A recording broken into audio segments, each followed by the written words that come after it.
All right, folks, welcome back to our deep dive into the incredible book of Genesis. Today, we're turning the page to chapter 20. Now, if you've been following along, you know Abraham has just seen some unbelievable action. We're talking about the destruction of Sodom and Gomorrah. You'd think after witnessing something like that, a guy would be walking on eggshells, making sure every move is the right one. But that's not exactly what we're about to see. Abraham, our star player, is on the move again. He packs up his camp, he heads south into a region called the Negev, and eventually settles in a place called Gerar. We kick things off with verse 1. And Abraham journeyed from there to the south and dwelt between Kadesh and Shur and stayed in Gerar. Now, here comes the play call in verse 2. It says, Now Abraham said of Sarah, his wife, She is my sister. And Abimelech, king of Gerar, sent and took Sarah. Whoa, hold on a second. We've seen this play before back in Egypt, Genesis 12. Abraham, fearing for his life because Sarah is so beautiful, tells everyone she's his sister. But just when disaster seems unavoidable, we get a divine timeout in verse 3. God came to Abimelech in a dream by night and said to him, Indeed, you are a dead man because of the woman whom you have taken, for she is a man's wife. Now we get to see Abimelech's reaction, and it's not what you might expect. Verse 4 says, But Abimelech had not come near her, and he said, Lord, will you slay a righteous nation also? Look at the character on display here. He calls God Lord and argues his case based on righteousness. Verse 5 says, Did he not say to me, She is my sister? And even she herself said, He is my brother. In the integrity of my heart and innocence of my hands, I have done this.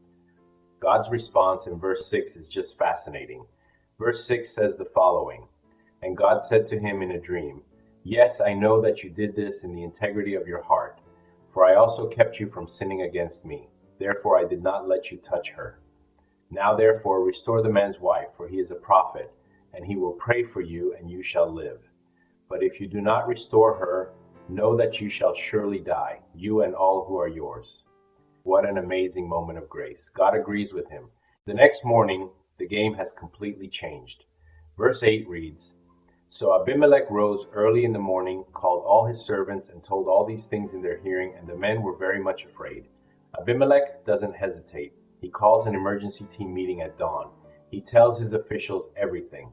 The dream, the warning from God, the whole situation. Now the moment we've been waiting for.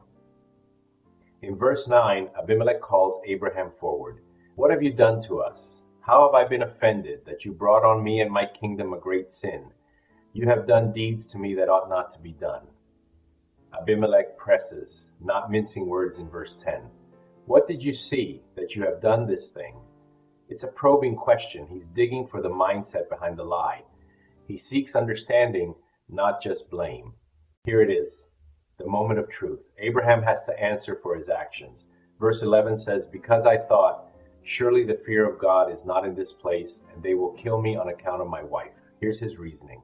It all comes down to fear. Then he tries to justify it with a technicality in verse 12. But indeed, she is truly my sister. She is the daughter of my father, but not the daughter of my mother, and she became my wife. So technically, he wasn't lying when he said, She is my sister. But this is a half-truth. He continues in verse 13. And it came to pass, when God caused me to wander from my father's house, that I said to her, This is your kindness, that you should do for me in every place, wherever we go, say of me, He is my brother. Now he reveals this wasn't spontaneous, it was premeditated. It was an agreement between him and Sarah. After hearing Abraham's shaky defense, look at how Abimelech responds in verse 14 and 15. Then Abimelech took sheep, oxen, and male and female servants, and gave them to Abraham. And he restored Sarah, his wife, to him. And Abimelech said, See, my land is before you. Dwell where it pleases you. This is just unbelievable class. Then in verse 16 he said to Sarah, Behold, I have given your brother 1,000 pieces of silver. Indeed, this vindicates you before all who are with you and before everybody. Thus she was rebuked. He's making sure that no one can whisper or gossip about what happened. Then verse 17 and 18 says, So Abraham prayed to God, and God healed Abimelech his wife and his female servants.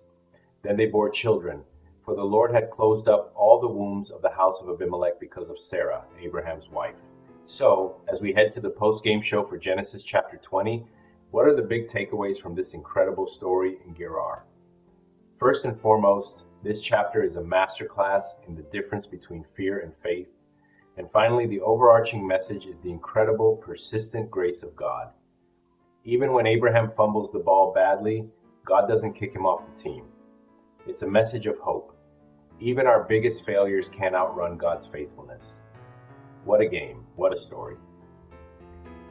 Before we close, I just want to take a moment to thank each and every one of you who has subscribed to this channel.